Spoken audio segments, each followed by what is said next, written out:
Bismillahirrahmanirrahim. Assalamualaikum warahmatullahi wabarakatuh. Alhamdulillahirrahmanirrahim. Nabi nasta'in wa alamin. Wassalatu wassalamu ala asyrafil anbiya'i wal mursalin wa ala alihi washabihi ajma'in. Alhamdulillahirrahmanirrahim.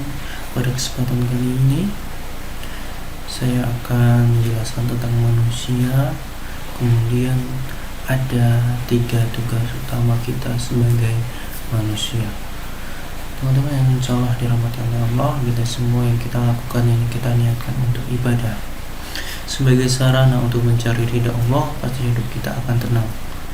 Teman-teman sekalian yang insyaallah dirahmati oleh Allah, satu hal penting dalam hidup adalah kita harus memiliki tujuan.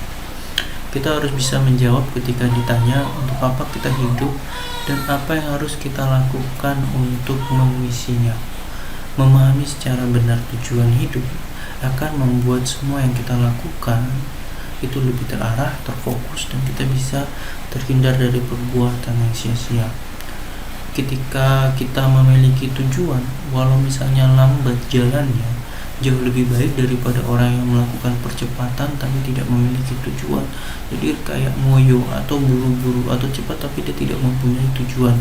Walau lambat asal istiqomah melangkah, insya Allah ia akan sampai ke tempat tujuan.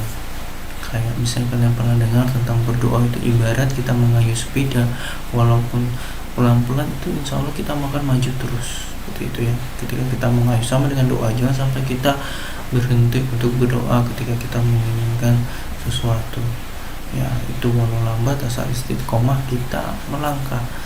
Jadi setidaknya kita sebagai manusia ini ada 3 tugas utama yang menanti kita sebagai manusia, dan kesanalah tujuan hidup kita terarah. Tugas pertama kita sebagai manusia adalah tentunya saja beribadah kepada Allah Subhanahu wa ta'ala. Bismillahirrahmanirrahim. Wa ma khalaqtul jinna wal insa illa liya'budun. Ya, dan aku tidak menciptakan jin dan manusia melainkan supaya mereka menyembahku. Demikian firman Allah di dalam surat Az-Zariyat, itu surat ke-51 ayat ke-56. Jadi kita sebagai hamba Allah, kita harus yakin tiada penguasa yang kekal selain Allah. Bos tidak kekal, pemimpin kita di suatu instansi tidak kekal, kemudian raja-raja pun tidak kekal ya. Kita harus yakin bahwa semua yang ada di dunia ini 100% ada dalam genggaman Allah. Juga semua yang terjadi mutlak atas izin Allah. Jadi tanpa izin dari Allah itu tidak akan terjadi. Seperti halnya ketika kita meyakini bahwasanya ketika kita sakit minum obat, tapi kalau Allah tidak mengizinkan, obat itu tidak akan menyembuhkan. Tapi ketika kita bismillah, kita yakin bahwasanya dengan perantara obat ini insya Allah kita sembuh, maka atas izin Allah kita akan menjadi sembuh. Sama halnya ketika kita makan, kalau tanpa izin Allah makanannya enak pun akan menjadi atau akan terasa tidak enak ketika Allah tidak mengizinkan. Misalnya ketika kita sakit, makanan yang biasa kita makan, favorit kita, akan berasa tidak enak, seperti itu.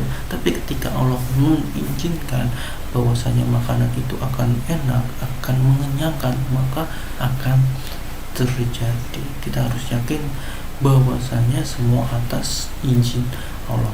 Jadi teman-teman sekalian yang insya Allah dirahmati Allah, bila semua yang kita lakukan ini kita niatkan untuk ibadah, sebagai sarana untuk meraih ridha Allah Subhanahu wa ta'ala, pasti hidup kita itu akan tenang. Jaminan Allah itu tidak akan tertukar. Masalahnya sudah ikhlas belum? Kemudian sudah benar belum niat kita, ikhlas kita itu sudah benar belum ikhtiar kita? Itu pertanyaan yang harus kita tanamkan di dalam hati kita. Baik, kedua, tugas kita sebagai khalifah. Allah yang maha mulia menjadikan kita sebagai khalifah fil ard, ya kan, atau wakil Allah di muka bumi. Maka jangan pernah terbesit di dalam pikiran kita untuk menyia-nyiakan amanah yang besar ini. Jangan pernah berpikir untuk kita bertindak setengah-setengah 80% atau 90%. Lakukanlah yang terbaik 100%, kita lakukan secara maksimal agar hasil yang kita dapatkan itu maksimal. Saudaraku atau teman-teman yang selalu dirahmati oleh Allah, hidup kita hanya sekali, maka lakukanlah yang terbaik agar saat kematian kelak kita sudah berada di puncak prestasi. Boleh jadi inilah rahasia mengapa Allah merahasiakan kematian kita. Tujuannya tidak lain agar kita bersungguh-sungguh dalam melakukan sesuatu dan melakukan yang terbaik kapanpun dan dimanapun. Kita harus maksimal dalam bekerja agar mendapatkan rezeki yang banyak, atau kita mungkin harus belajar yang maksimal agar menjadi pintar. Itu semuanya maksudnya bukan untuk hanya saja memperkaya dan memintarkan diri, tapi kita bisa mampu mensejahterakan dan membantu orang lain. Kita cukup menjadi perantara saja. Jadilah manusia yang terbaik, yaitu manusia yang paling bermanfaat bagi manusia lainnya. Jadi bisa menjadi amal jariah untuk kita, ya. Kemudian yang ketiga, tugas untuk berdakwah. Teman-teman yang insya Allah dirahmati Allah, dimanapun kita berada, kita harus terus berdakwah, ya, menyebarkan nilai-nilai Islam. Tentu cara dakwah ini kita harus sesuai dengan tuntunan dari Rasulullah SAW.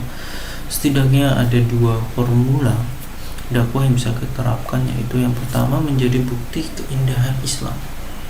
Cara dakwahnya yang pertama menjadi bukti keindahan Islam ini bisa kita wujudkan dalam akhlak, harus mencerminkan nilai-nilai Islam, mulai dari cara makan, bergaul, berkata, bersikap, berkeluarga, hingga berpolitik pun harus bisa mencerminkan indahnya Islam. Kemudian yang kedua yaitu dakwah yang kita lakukan bukan untuk menghakimi, ya, tapi untuk membantu orang yang tidak paham menjadi paham, kemudian membantu orang yang lupa menjadi ingat, kemudian membantu orang bodoh menjadi pintar, membantu orang lalai menjadi sungguh-sungguh, dan seterusnya. Jadi tugas kita itu hanya memberi peringatan, hidayah semuanya atas izin Allah SWT. Walaupun kita misalnya memberikan yang terbaik, kita memberikan motivasi, kita berikan dakwah dari A sampai Z, tapi kalau Allah tidak berkenan memberikan hidayah kepada orang tersebut, berarti dia tidak akan mendapatkan hidayah. Tapi tugas kita untuk berdakwah. Wallahu a'lam bishawab, ya. Akhirul kalam. Assalamualaikum warahmatullahi wabarakatuh.